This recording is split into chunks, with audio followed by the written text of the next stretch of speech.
Alrighty, guys. So back with another segment of Downtime with Dope. Today we have Baby Cate. She's a new artist, just released a new EP. She's freaking dope. Welcome. How are ya? Great. How are you? Doing well. Been up to any new music, new Corona activities, anything like that? Yeah, a lot of music. Working on a mixtape right now. Okay. I'm actually in my studio at home, so Yeah, I can tell. It looks pretty dope. yeah. Looks like you got some good lights, soundproof. Yeah. And you're located where again? Right now Boston. Boston. Okay. How's the weather up Not there? exactly Boston, but like a town in Massachusetts. Okay, cool. Yeah, it's been thunderstorming. Thunderstorm. So if any connection's bad, just let me know. Like We'll do. So you've been working on a lot of new music. If you don't mind, I just want to jump into your latest EP. Sure. Yeah. Tell me about it. Where were you? How did it begin? What was the process like? What was your mindset like? Well, I can tell you the first song that I did off the EP was called We Good, and I released that single. That's my favorite one, not gonna lie. Like it's so like college night vibes. Like 100%. Yeah, like for sure. And I was just like reflecting on all those experiences I had while in college, and it was like my last semester, and I was just thinking about all those times I had, and it was great. Any ones that like really stand out to you? Like, was there a specific time that you were talking about when you're talking about like chilling in the car, like smoking with friends, like all that stuff? Like, was that like a specific event or just like in general? Not like obviously when I was with my friends, just chilling in the basement, did that a lot of times. But riding in the trunk of a car was definitely a standout. Yeah. But yeah. I think Definitely been there. You're like a little bit drunk in the back of somebody's car because like you can't sit in the back seat, and you're like, all right, we're gonna go to Circle K. You're like, whatever gas station. Yeah. I can't remember where we were coming from, but we needed space in the back seat, so I just drove in the trunk. Yeah, dude. I mean, like, We Good totally embodies all of that, like that whole nature. Was that the first song that you started writing on the album, or? Yeah. I think I did like elements of the beat first, and then started writing some melodies to it. Okay, cool. But so you kind of like work backwards. Let the music go first, and then like that sound obviously reminded you of like, all right, you know what, this is where we're at right then and there. Because you went to Hofstra, right? You did music business at Hofstra. What was that like? It was good. Like I enjoyed the last 2 years more than the first two, but I felt it was definitely a unique experience. And I'm glad I went. How much has that experience impacted your writing now, do you think?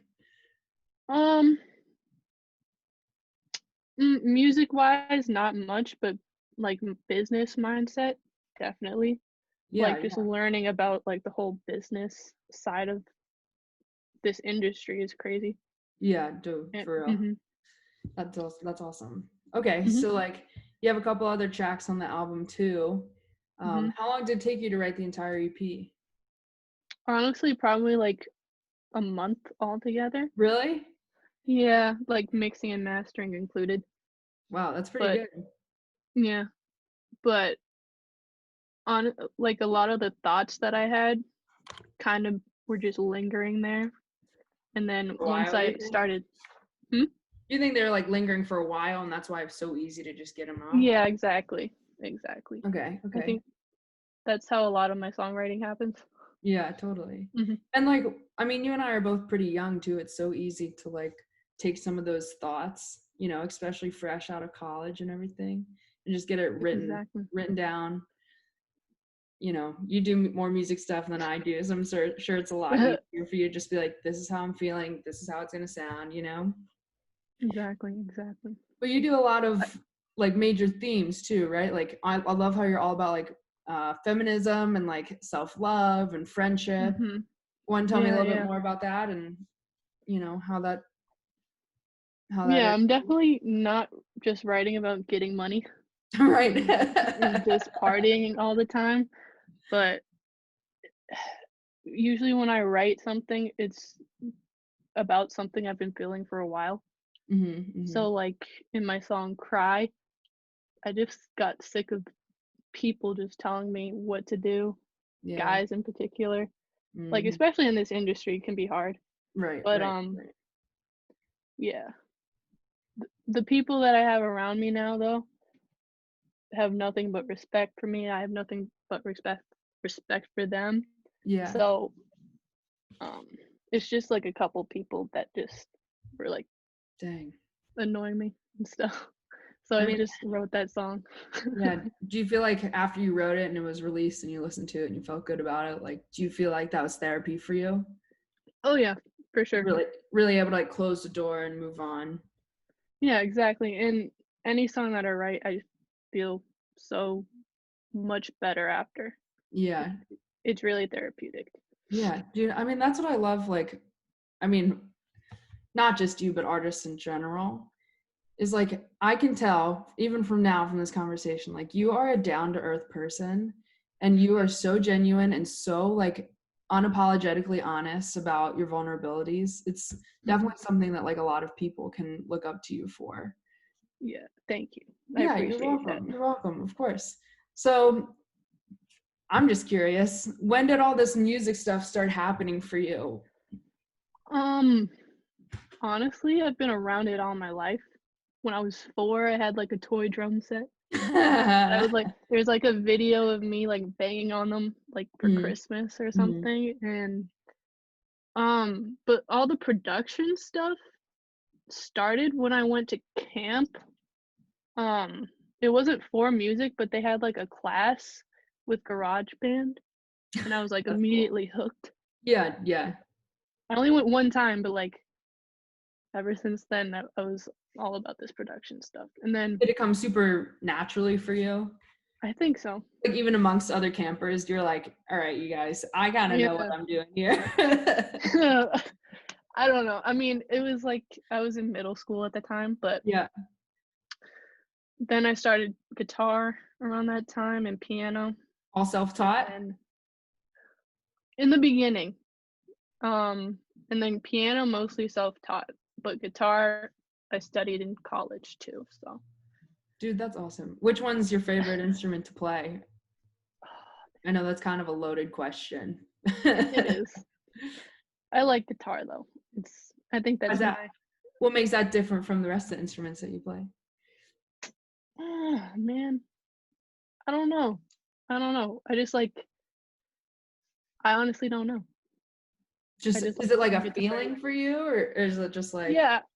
I think it's like you can just pick up a guitar and just start playing and then come up with anything.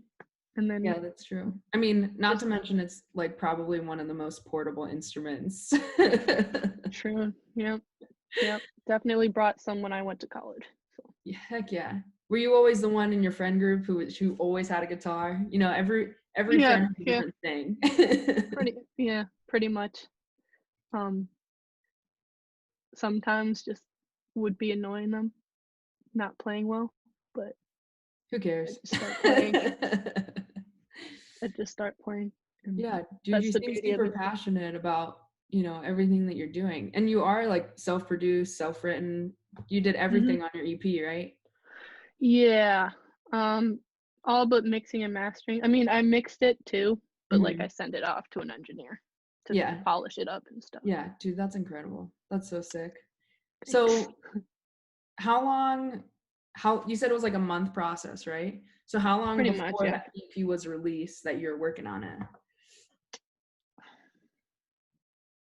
Before the EP was released that I was working on it.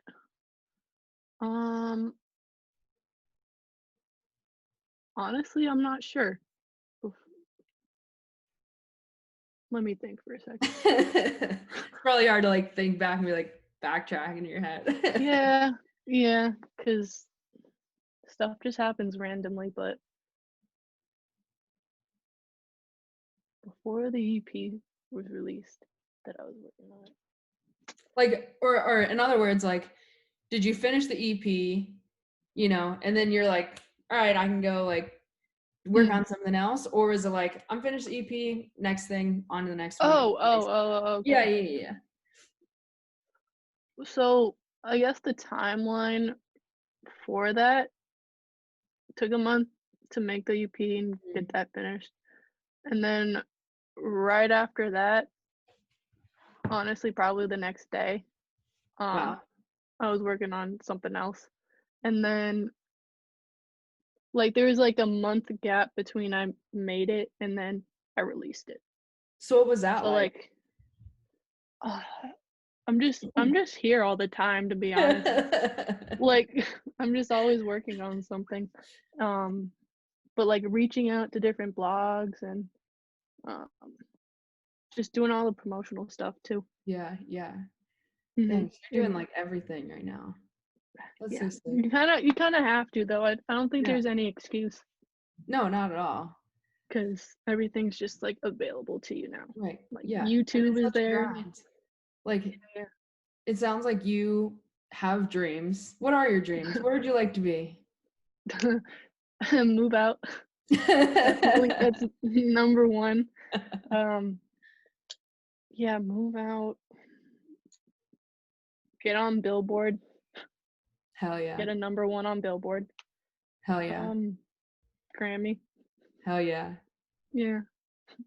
But you know, that takes time, so you're gonna get there. Like as long as you believe and like stay true to your craft. Like you have such a good head on your shoulders too. Like you know what you're doing, you know what you're after, and you're honest with yourself and with the industry. Like I think you're definitely gonna go places. It's gonna be really freaking cool. Yeah. Thank you. I appreciate that. Yeah. Awesome. All right, guys. Well, thank you so much. Thank you so much, Baby Cate. We love you. We know you're going to go places. Definitely check her out on Spotify, Instagram, Twitter, all of that, YouTube, and give her a follow.